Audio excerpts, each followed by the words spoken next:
where I said that this is becoming a thing with these crochet washcloths. And I enjoy doing this. It's very simple. Like I've said, I'm going to start holding classes both in whenever we have our location and then at Fairtrade Long Beach on how to do this. We fell over. Okay, that's wonderful. All right, let me fix that.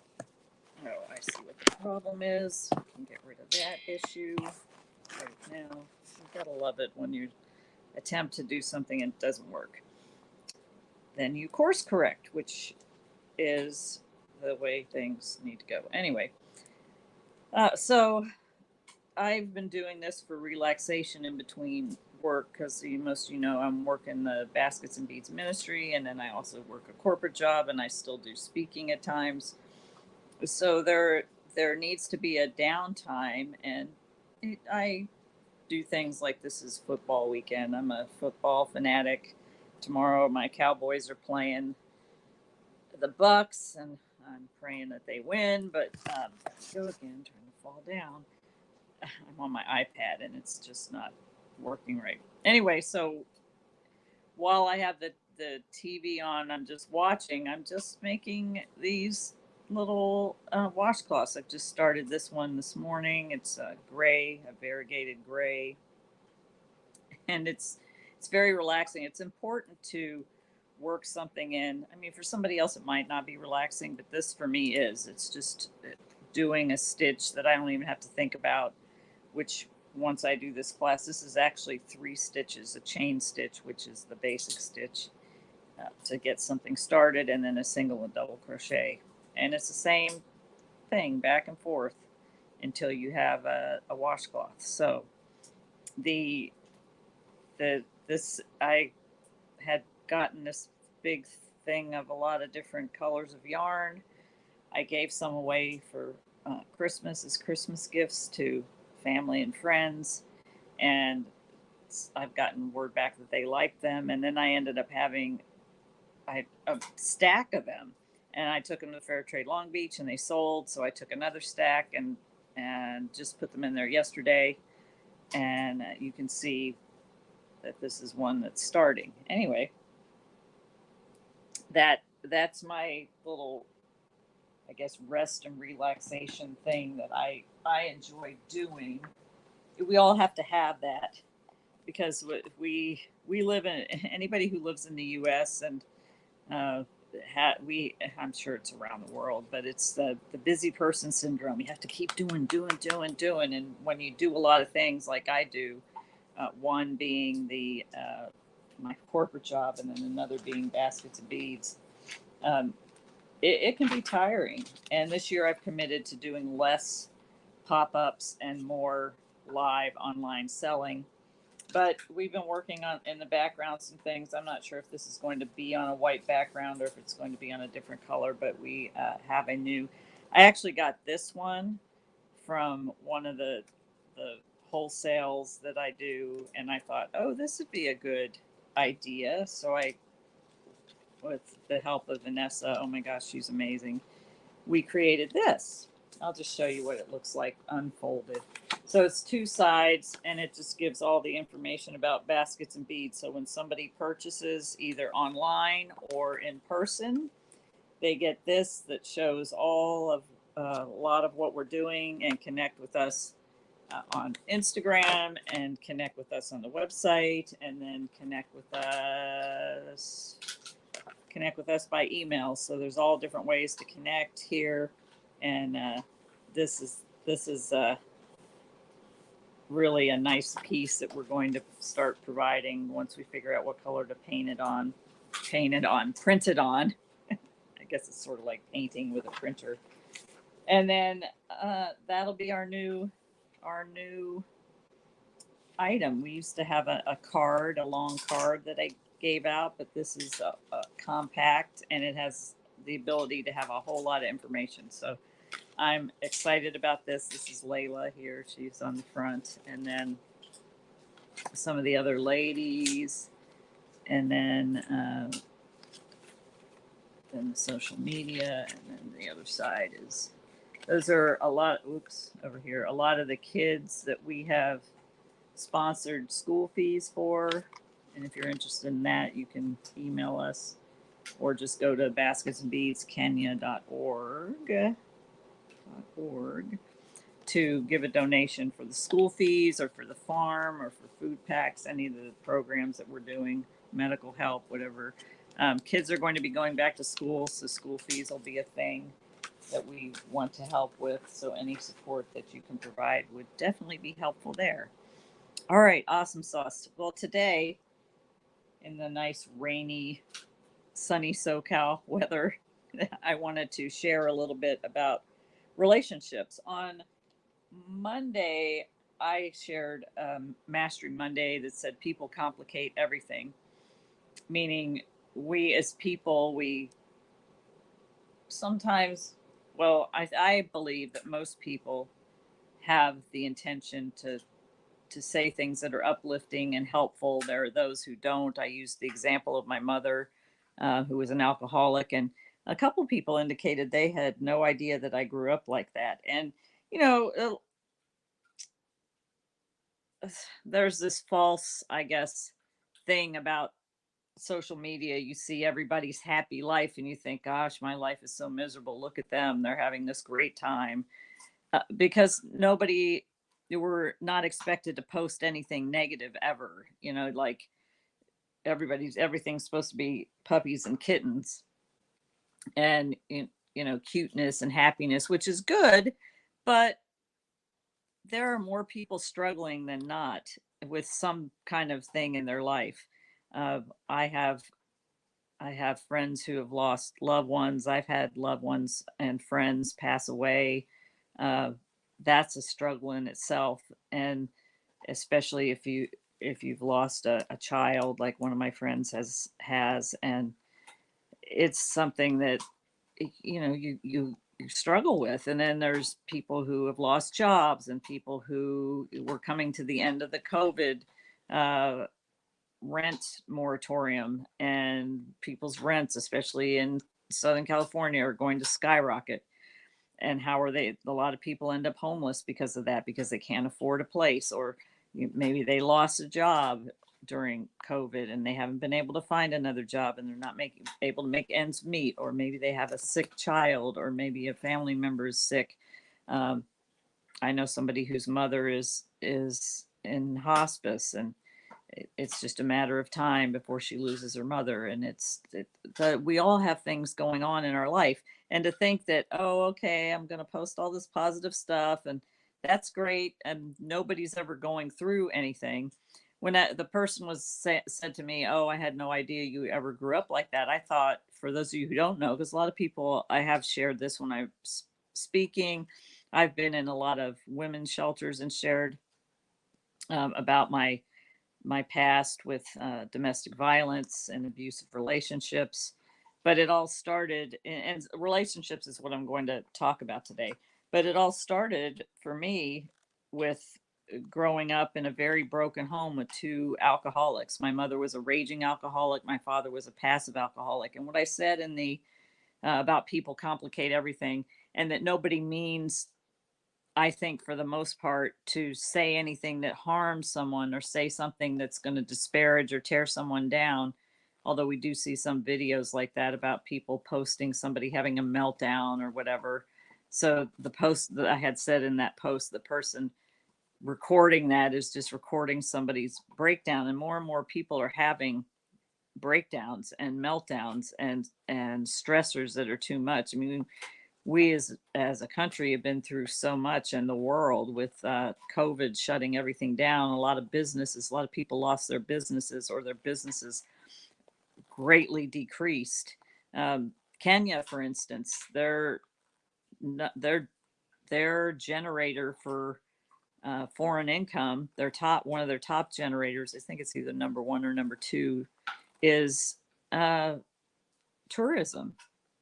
Well, all the hotels shut down. And when I was there in June and we went and stayed in Mombasa, the hotel we stayed at was a popular hotel, but it was mostly empty. There was hardly anybody there. They have not recovered. And I've seen reports that it's going to take until this year into next year before that whole industry recovers. And I know people in that industry, both in the U.S. and abroad, who are struggling uh, to get that back on the ground. Then all the small businesses that shut down and couldn't make rent and had to close. So there's been a lot of stressors, and so people have been having meltdowns more prevalent in public. And I don't know if that's because now people are videoing that more, or I don't recall ever being I've been out and seen somebody just have a meltdown or start screaming at somebody in a store or whatever. You know, you think about back to COVID, the people fighting over toilet paper, like fighting, like physical fist fight, like knock down, drag out. I'm getting this package of toilet paper at all costs, and you're not going to stop me, kind of thing.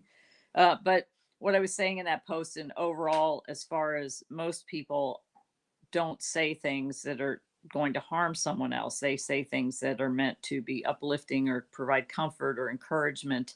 And then oftentimes we say the wrong thing because we're human. And then we beat ourselves up for it because we failed miserably. But I connected it back to my mother, who I say that she didn't, I don't think that she in her mind said, I'm going to have a baby that I can then tear down, ruin her self-esteem, make her doubt herself, uh, and let me do this purposely. She was an alcoholic. She was sick, and man, was she sick. I mean, she left me in a store when I was 5, like on purpose. I think, because when I replay it in my mind and think about, and maybe she was. I don't think at that point in her life she was so blown out by the alcohol. She died when I was in the 7th grade, and she really got bad when we moved to Texas when I was in the end of the 1st grade, and it just went from there. And she just drank herself to death. Now, I know she was a drinker, but I don't recall. And you know, I was a young kid, but I don't recall her being that far gone until we moved to Texas. Might not have realized it because I was young, but she did. At 5 years old, she left me in a store, and she told me to turn around because she was going to put something. I mean, I remember it clear as day. She told me to turn around and put, because she was going to put something in the cart that she didn't want me to see for my birthday. And I turned around and I stood there, and I remember standing there for what seemed like a long time. And then I called out to her, "Mommy, mommy." And then I kind of looked around, and there was nobody there. So I ran up and down the aisles in the store. It was a department store like Macy's, I think. And I ran up and down the aisles looking for her, screaming, "Mommy, mommy." And then I went out to the middle aisle and just stopped and started crying until a sales clerk came and got me. And then they were announcing for several minutes, several times, "We have a little lost girl, blah, blah, blah." You know, she described me, and I described the dress my mother was wearing. And um, they announced it several times. And then I know we were up on the 2nd floor, so she had to get on an escalator to go down the stairs without me. And I don't know. I don't know. I'm not in her mind. I don't know if she was trying to leave me in the store, or she left me on accident, or whatever. But she came running up the stairs to get me. It's like, and then took me out. And but then as when we moved to Texas, I was born in Dallas, and then we lived in Bay Village, Ohio for a few years. My father worked for General Motors. He was an executive for the truck and coach division. So he got pneumonia, and they prescribed. It's interesting, back in the day, what they did with things, that he needed to go to warmer climates. So they transferred him to San Antonio. So I grew up in San Antonio, Texas, and which is why I'm a diehard Cowboys fan. Go Cowboys!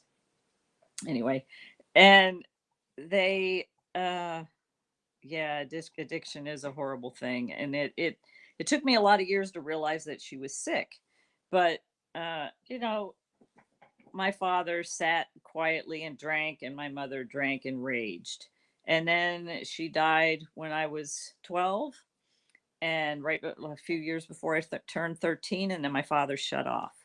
Now I'm sharing all that. That was a rough, very rough way to start life, but I never learned values of what a relationship should be, other than what I saw them do, which was beat each other up. I mean, I remember my mother breaking an ashtray over my dad's head when he came home drunk from from golfing. And I remember my uh, father throwing my mother into a TV, and one of those console TVs is back in the day, and broke her arm. And they were always throwing things and yelling and screaming. And so I learned from them. Nobody ever sat me down and said, "Oh, okay, well, when you get older, this is what." Especially my dad. My dad, after my mom died, here I am going into the teenage years. I had no guidance, none whatsoever, other than the crowd I ran with, which I ran with the wrong crowd, and I was running around. Luckily, I didn't get in more trouble than I did, and my dad never set any boundaries, no curfews, no rules, no nothing. I dropped out of high school. Uh, I was still running with the wrong crowd. I was working little part-time jobs. I went from job to job to job. I think about that.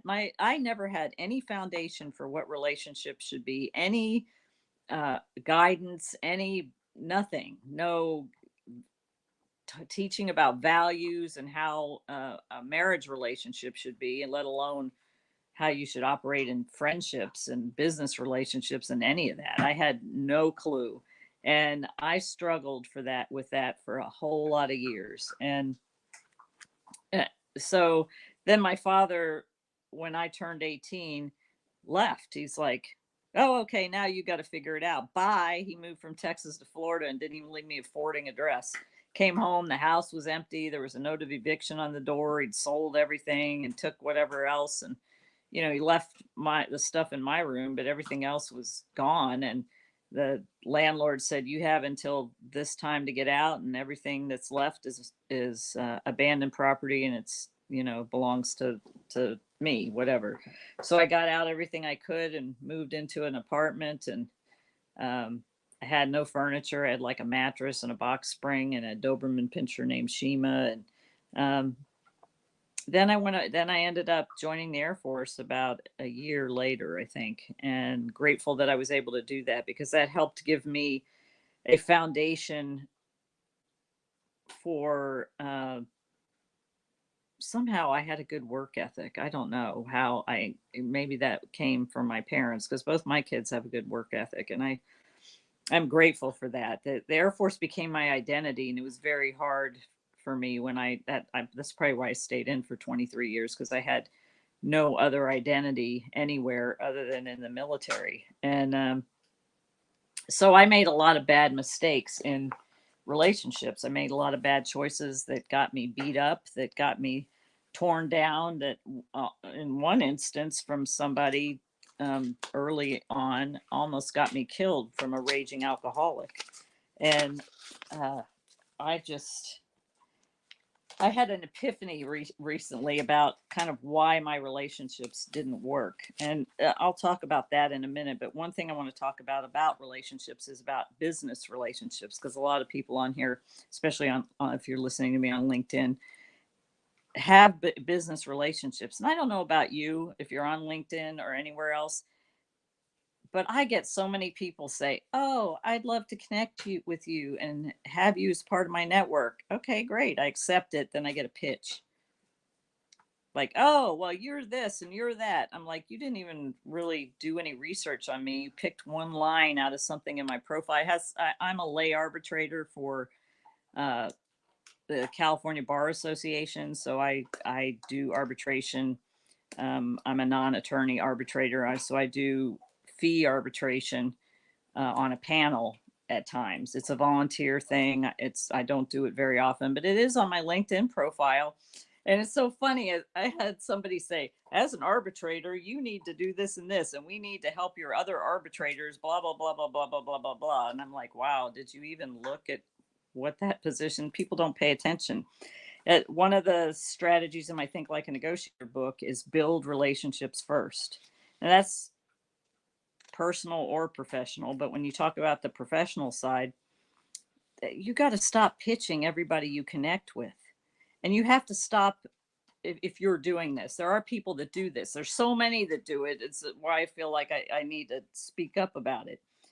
And there's do some research on the people. Okay, I get it's a numbers game and you want to just go and maybe that works. But there's a lot of people who really don't like that approach. We're in a relationship economy now. We have been for quite some time, and it's time to stop with the pitch and start really connecting and building a relationship with people instead of pitch, pitch, pitch, pitch, pitch. I mean, I sell products, handcrafted products for to from women in poverty in Kenya. Of course, I want more customers, but and of course, I sometimes ask for donations, but I ask for my friends that I have been connected with, and um, I'll send, hey, I had no, we haven't spoken in a while. I know you're aware of my mission in Kenya. I'm doing a fundraiser. If you're so inclined, I'd appreciate your donation, or you can share it. If not, thank you very much. Yeah, okay, that's a little bit of a pitch, but when you have someone you don't know and you hit them with a pitch the second they accept your request. I had somebody connect with me and say, "Oh, I love your content. I've been following you. I'd love to connect as a friend." And it was a real profile. I checked that first, so it was a real profile, and I connected with them, and then immediately got "Oh, you'd be perfect for my group. Here, I'd love for you to join my group." And I looked at it, and it was a weight loss group, and I'm kind of like, okay, maybe I could stand to lose 5 pounds, but it was for somebody that needed significant weight loss. And I'm like, how did you think I would be a perfect fit for that group? You need to kind of, especially with women. I had one guy contact me and say, "Hey, would you like to lose 2 belt sizes?" And I'm like, dude, do you see what size I am? If I lost 2 belt sizes, I would be like deathly sick. That would be way too much weight for somebody like me to lose. And you need to pay. He was a veteran, so I'm like, look, you need to pay attention to your market, and especially if you're approaching women about weight loss, you have to be very careful with your wording, and you have to build a relationship. Really, you have to build that know, like, and trust factor before somebody's even going to want to consider. I get so many pitches on loans or mortgages or uh, any kind of marketing stuff or coaching or this or that or the other thing. I'm not that. I don't know about other people. It must work because they keep doing it, but I'm not the person who's going to buy something from somebody. "Oh, your website's broken, let me help you." They connect with me through the contact us thing on my website, and I'm like, okay, you contact me, I don't know you, you're pitching me, and no, delete. That's that. I don't know if, I mean, they keep doing it, so they must get somebody, but I don't know of too many people that I'm connected with that would buy like that. I buy from trusted referrals. So if I need something, I ask, "Do you have a referral for this? I need a referral for this." And then people will put in their referrals. "Oh, trust this person. They've done this and this and this for me." Or if I'm looking for something and I know of somebody who's used a certain person or service, I'll be like, "Have you tested this out? What do you think about them?" So take the time to actually cultivate a relationship before you start pitching people. There's another trick, and I don't know if I mean, some people still use this. I think it got used on me one time, and I was so mad. I was boiling mad because it was somebody I hadn't seen in a few years, and she was like, "Oh, I'm going to be in LA. I'd love to catch up with you and connect with you, have lunch, and just catch up, see what you're doing, tell you what I'm doing, blah, blah, blah." it didn't sound like I was going to get pitched an MLM. So I'm like, oh, okay, great. Well, then the day of the uh, the meeting, I'd set up a nice place for us to meet, and I was looking forward to catching up with her because I had gone through some seminars with her, and we'd connected a couple times after, and it'd been a while. So it's like, oh, this would be great to catch up. Well, so I she says, like, I don't know, an hour or so before the lunch, which this should have been a red flag for me. Oh, uh, my friend's gonna join us if that's okay. I was like, sure. Maybe she's here with somebody in town. I don't know. I didn't think about it. I should have thought a little bit further and asked, who's this friend? What is it we're talking about? So I get there, we sit down, we order, the friend comes, and the friend says she's going to have another friend come. And as soon as we order, and she asked me a little bit about me, and I shared. At that time I was speaking. I wasn't involved with baskets and beads yet. I was only doing speaking. I'm still speaking, but then the friend was her upline in a health MLM. She didn't even tell me what health MLM, but she opened the fire hose and just started pitching, pitching, pitching, pitching. I was so mad. I was mad because I got duped. She lied, my friend, quote unquote, lied to me to get me to sit down with this person, and she waited until we ordered the food, so the food's already there.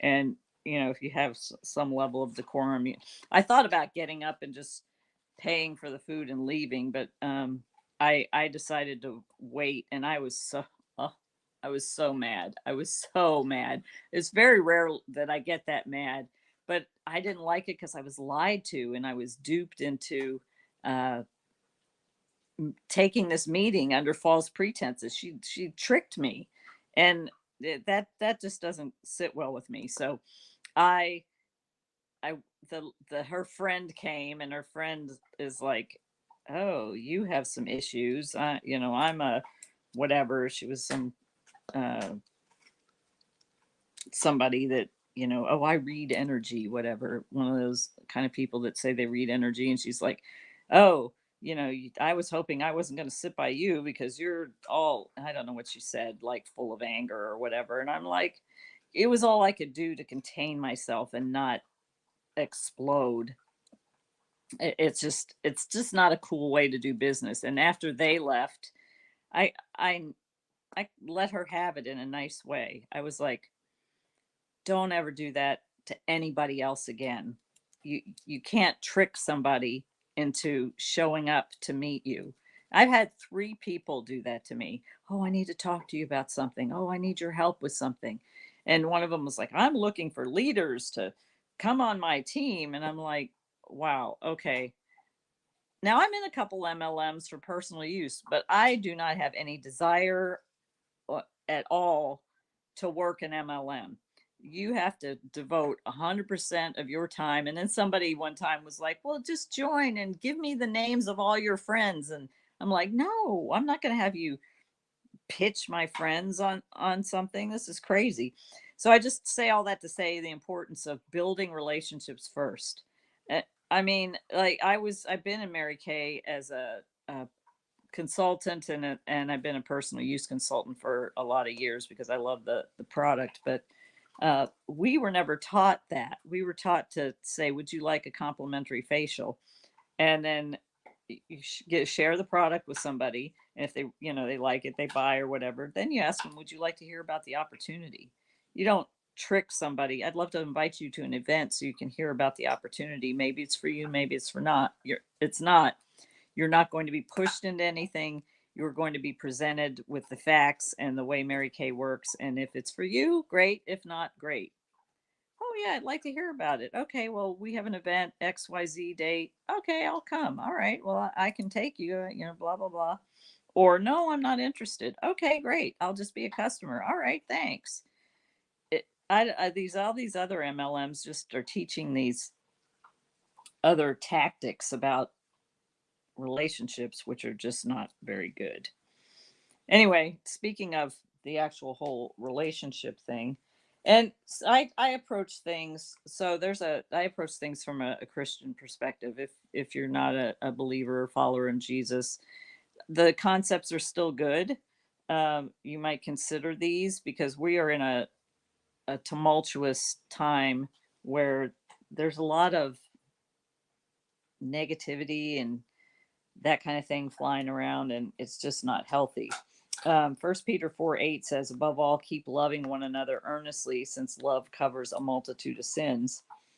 There's another, my other favorite one is love your neighbor as yourself. I'm trying to see where that it is. It's love your neighbor as yourself is the um, John 13:34 says, a new commandment I give to you, that you love one another, just as also I have loved you. Also, you also are to love one another. And and I've said it before, that doesn't mean just the people that you like. You have to love everybody. Loving your neighbor as yourself means you have to love yourself first. And that's an important part of being in a relationship too.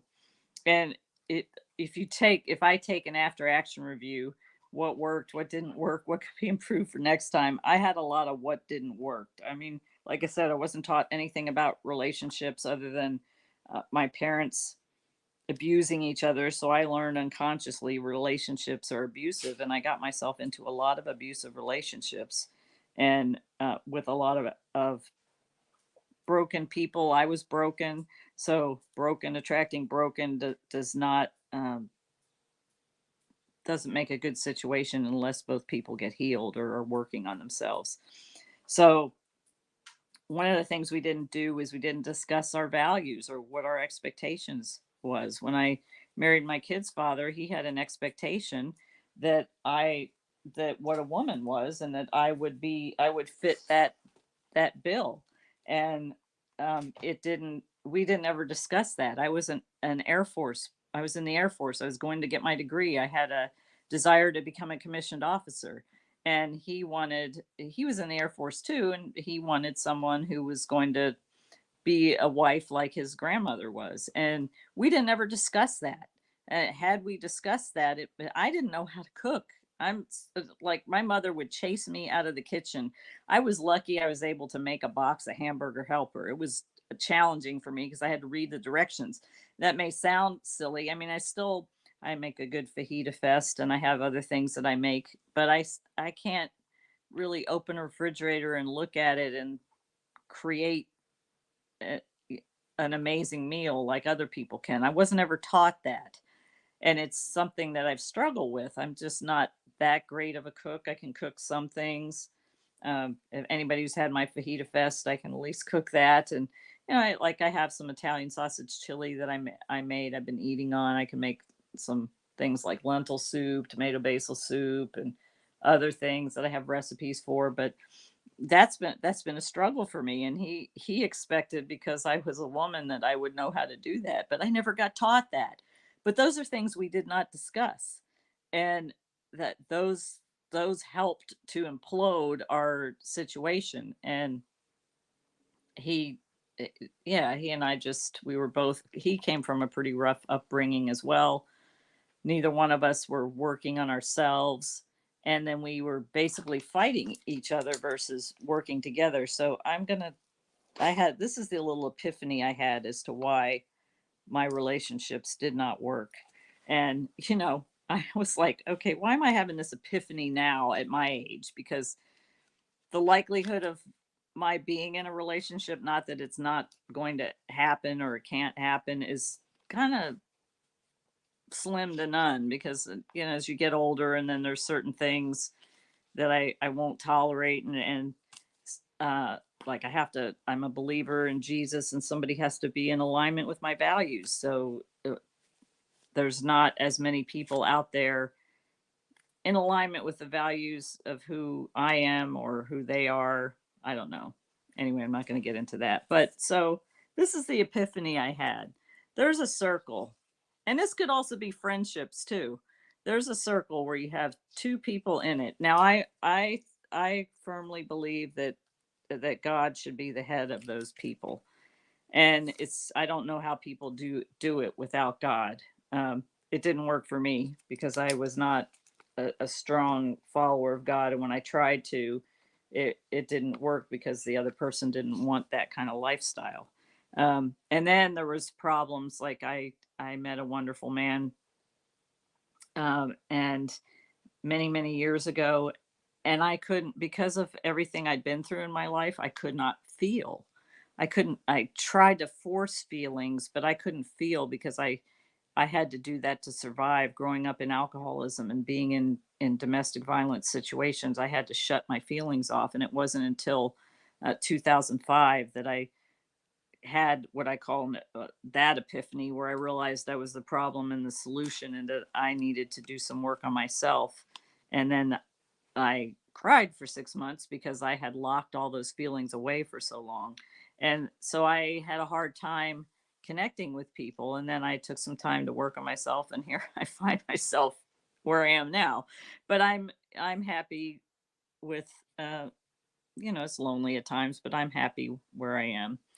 And if that's the way God wants it for me, then that's the way it's going to be. If not, I'll let him make those choices. But you have two people in a relationship, and I think that there's an invisible circle that is around those two people, and those two people inside that relationship. And I don't even know if I'm explaining this the way I mean, I had this epiphany. It made so much sense to me. I don't know if I'm explaining this right, but the two people inside here need to be on the same page. They need to have the same values. They need to support each other no matter what. They need to uh, push away all the outside sources that come in to attack. And there are a lot of outside sources. So in a relationship, in a uh, committed relationship where two people are committed to being together, there's all these outside sources. There's things always pulling on them. There's uh, temptations to cheat, which that seems to be happening a lot lately. There's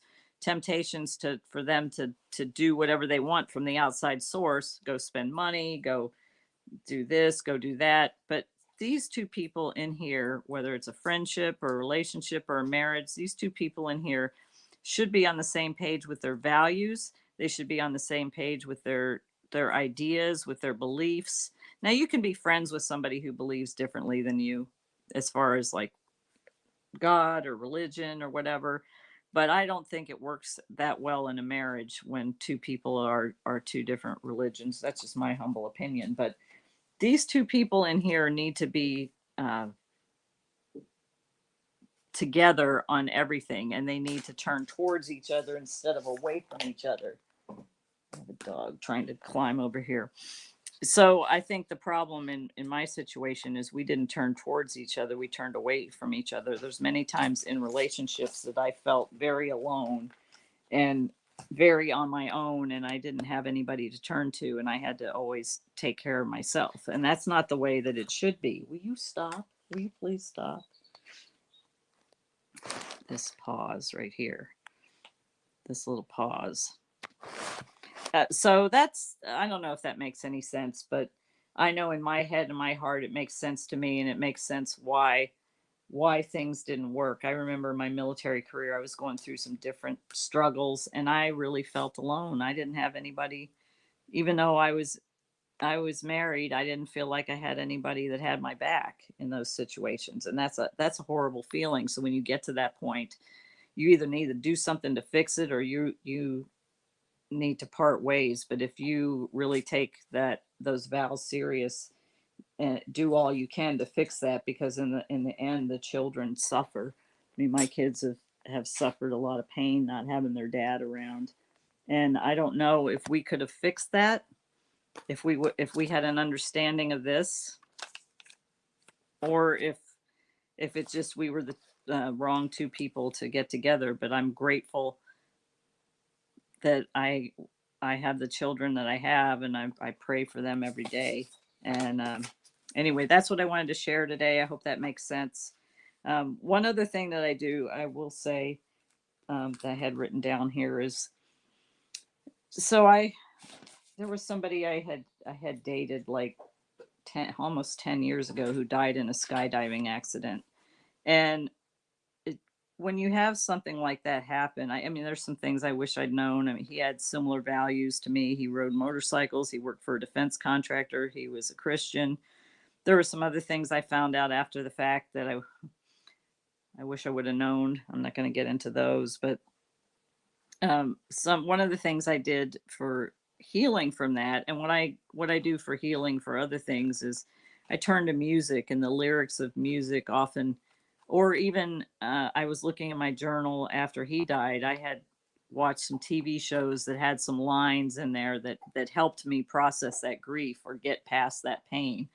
That's something that I have often done, and that's something that I recommend doing. It may work for you, it may not, but sometimes if you're listening to even a sermon at church, we I heard today, I was listening to last week's sermon from my pastor, and he was talking about Chick-fil-A, where the people were saying, "Oh, you need to increase. We need to grow. We need to open more stores. We need to do more of this, more of that."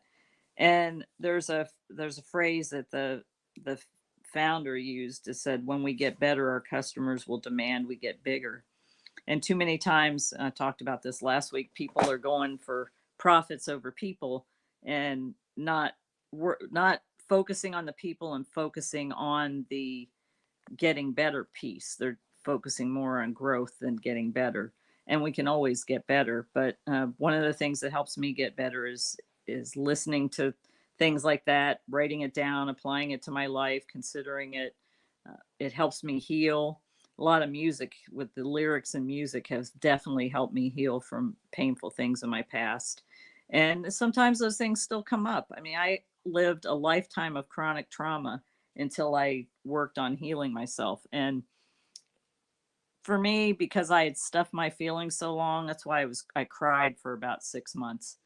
And uh, then finally that started to subside, and I worked and worked and worked and got better and got to be in the place of peace that I am now. And that's what my prayer is for all people, that if you are in pain, if you are hurting, that you are able to find a path to peace, whatever that path may be. Like I said, those things like writing down lyrics from songs and writing down lines from TV shows or movies, those things help me to be able to process the pain.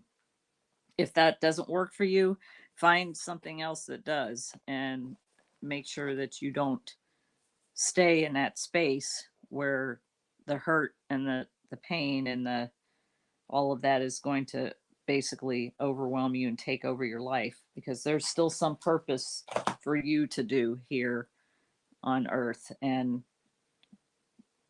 like me with the Baskets and Beads Kenya. Speaking of which, don't forget to come and listen on Thursday once we get in our studio, and I that's probably going to be hopefully next month, I think, depending on how things work out. Uh, then I'm going to start interviewing people. So if you want to be interviewed, let me know. If you want to donate to the farm right now, farm and school fees are what we really need funding for. So basketsmeetskenya.org, if you want any donation, it's all tax deductible. We did finally get our NGO status in Kenya. We've been waiting about a year for that. I'm so excited that has come to fruition, and that we are going to be able to do many things and maybe expand the farm and do some things to help the ladies in the Kipsongo slum.